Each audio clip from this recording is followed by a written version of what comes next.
আমি আগেই বলে নিচ্ছি, যাদের হাড় দুর্বল তারা আমার এই ভিডিওটি দেখবে না। তারপর যদি হাসতে হাসতে লুঙ্গি খুলে যায় তাহলে কিন্তু আমি দায়ী না।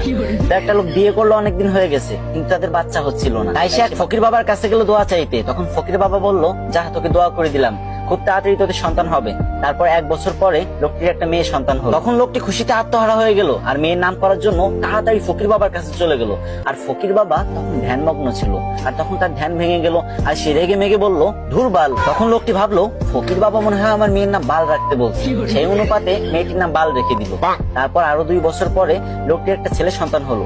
তারপর লোকটা খুশিতে ফকির বাবার কাছে চলে গেল ছেলেটির নামকরণ করতে। কিন্তু এবারও ফকির বাবার ধ্যান ভাঙার কারণে ফকির বাবা বিরক্ত হয়ে বলে উঠলো, ধুর চ্যাট। তখন লোকটি ভাবলো, ফকির বাবা মনে হয় আমার ছেলের নাম চ্যাট রাখতে বলছে, তাই সেই অনুপাতে ছেলের নাম চ্যাট রেখে দিল। তারপর আবার কিছুদিন পরে লোকটির একটি ছাগলের বাচ্চা হলো, আর সেই লোকটি ছাগলের বাচ্চা নামকরণ করার জন্য ফকির বাবার কাছে চলে গেল।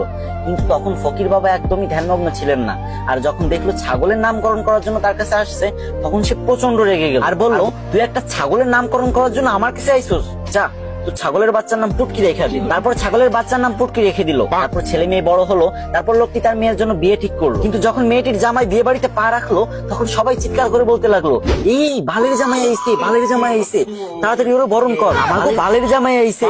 এই শুনে তো জামাই রেগে মেগে বিয়ে করবে না বলে বাড়ির দিকে রওনা হলো। তখন শ্বশুর সামনে এসে বলল, বাবা তুমি রাগ করো না গো, তুমি তো আমার চ্যাটের মতোই।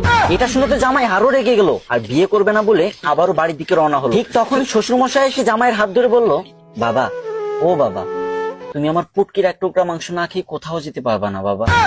এই কথা শুনে জামাই বেহুশ। আর আমি জানি আপনি এখন হা হা করে হাসতেছেন আর এটা ভাবতেছেন যে আমি ভিডিও করার সময় হাসলাম না কেন।